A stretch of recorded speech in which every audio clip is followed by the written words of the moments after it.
So hi guys, ayan. Ako nga pala si Luis Alexandra Hapis from BSP 12007. So ngayon ay magpakain ng mga stray dogs.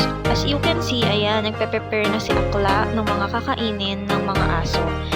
Dog foods yung napili ko noong una, pero napagtanto ko na hindi sila mabubusog lang sa dog food. So nag-add din ako ng kanin and prepare na. So, bale, dog food siya na may halong ulam and kanin.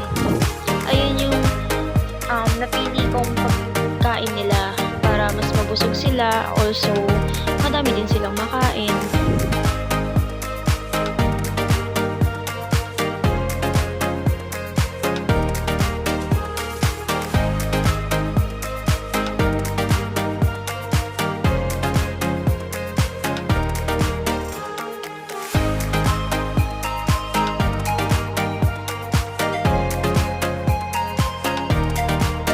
Panoorin nyo kung paano ko i-prepare yung foods nila. Yan. Patapos na ako mag-prepare niyan. So, after ko mag-prepare, syempre, naghanap na din ako ng aso na papakainin. Yan. Nahanda ko na yung mga foods nila. So, nag-video pala kami dito sa lugar namin. Etong bahay na to, wala kasi siyang tao.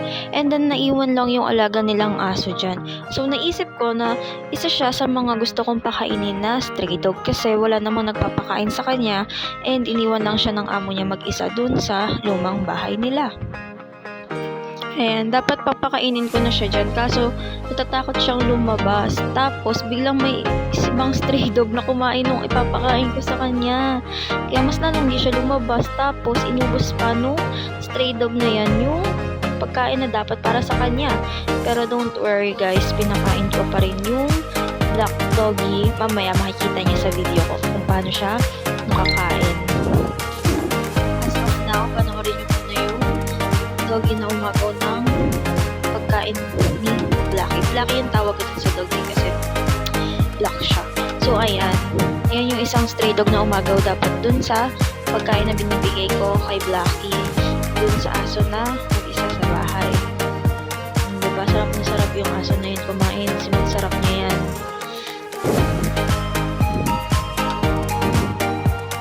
Ayan. Next is, after na maubos, tinimplahan ko ulit sila or nag-prepare ulit ako ng another food na ipapakain para sa mga stray dogs since naubos yun. Ayan, kanin na may ulam and dog food. So, nag-prepare and hanap ulit ng aso and ayan na si Blacky. Ayan na yung aso dun sa abandoned house. Ayan, lumabas siya doon. Then paglabas niya, sakto, kaka-prepare ko lang din ng food and ayan, nakakain siya. Pero sobrang shy type niyang asong yan. Ayan o, diba? Lumipat kami sa gilid kasi sa gitna siya ng kalsada na pakain and madami dumadaan. So, lumipat kami ng pwesto sa gilid. Ayan guys. Nakakain na siya. Ayan, after nun, prepare ulit na tatlo pang food since may tatlo pa akong papakainin na dog food. Again, dog food, rice, and ulam. Ayan, diba? Para mabusog sila.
May nasalubong na naman akong aso sa laan and pinakain ko. Ayan. I don't know kung stray dog yan o nakakawala lang sa bahay nila. Pero kasi nahabol ako, so pinakain ko na siya. Ayan. Then, sunod is yung stray dog dun sa malapit sa fire station sa amin. Ito daw, dalawang dog na yan is parang mahal nila, pero nag-i-stay siya fire station. Kasi may mga ibang nagpapakain din ng stray dogs madalas daw. Isa sila doon sa mga pinapakain na stray dog madalas na mga firefighters. Ayan. Pati yung stray cats makikain na. Pero okay lang. As long as mabusog sila. Ayan, nag-enjoy naman sila kumain. Tapos sila kumakain yan. Then, ayan. Di ba nag-aagayan na sila dalawa sa foods, pero